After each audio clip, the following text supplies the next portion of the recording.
name's Keegan Swenson, and I race gravel and mountain bikes for Santa Cruz Bicycles. Yeah, so I started off racing cross country.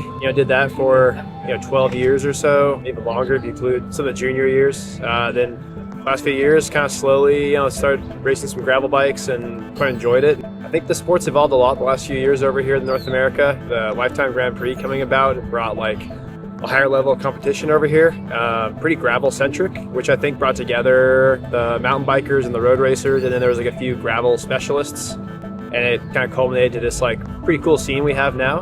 Competition's good, racing's always intense, and it's a cool thing we got.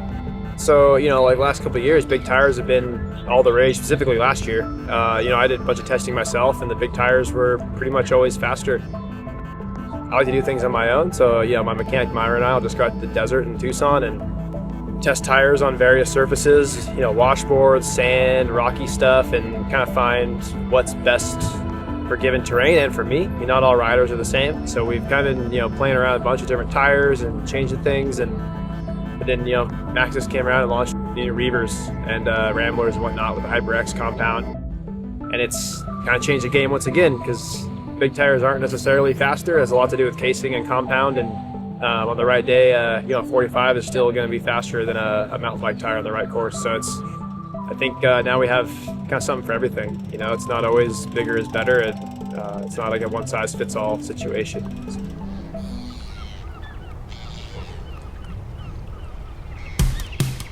Yeah, so Myron's my mechanic and the Hit Squad mechanic. We've been together doing this quite a while. I think we've been working together since in official capacity since like 2019 on a previous team, and then I brought him over to Santa Cruz when I signed with them. He's worked with a lot of high-level athletes, so the guy he's really smart, and he knows talk me out of things, talk me into things. Like, no, it's a bad idea. You shouldn't do this. Because he's been there and done that so many times, and he's really good at his job, and he's also just a really good friend and knows Sometimes I feel like he knows me better than I know myself. So helps keep me going in the right direction. Making a bunch of bottles. Well, it's gonna be a 4.5 hour race, I think, maybe a little bit quicker. So there's 3 feed zones.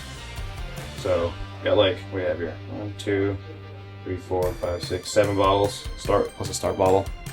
So every feed zone's got a bottle, and I have a few extras. And then strap a bunch of gels to them. That's it. It's pretty simple. Yeah, yesterday was a good day. Last couple of days the legs were feeling good. Didn't have a great Cape Epic, so I was like hoping to kind of wipe the slate clean and start again here. Woke up and just kind of did my thing, got the usual routine. Nice little warm up here on track. I knew the start was going to be really intense. We start going up the corkscrew, and it's always in the cross country. It's always been full gas, and I kind of expected nothing less than a gravel race. It's like it's going to be exactly the same, and sure enough, it was pretty much flat out.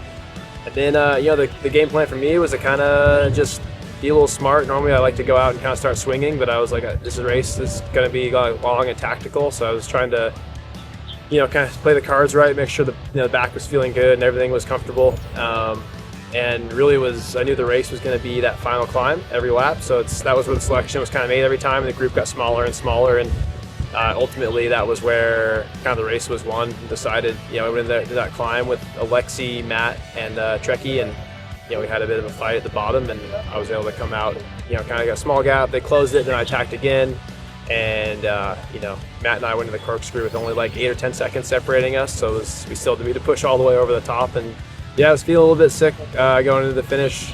Sometimes the stomach just doesn't cooperate out there racing, and I could kind of feel it coming near the end, and I was like, I think I can make it to the finish, and then went to post up, crossing the line, and the second I sat up, I think it was like, just like change of position maybe. I don't know what it was, but I just couldn't hold it. There's a photo of me with my cheeks all puffed out. I was trying to hold it back, and then it just blew out. So it was a bit of a bummer, but made for a cool shot, left it all out there.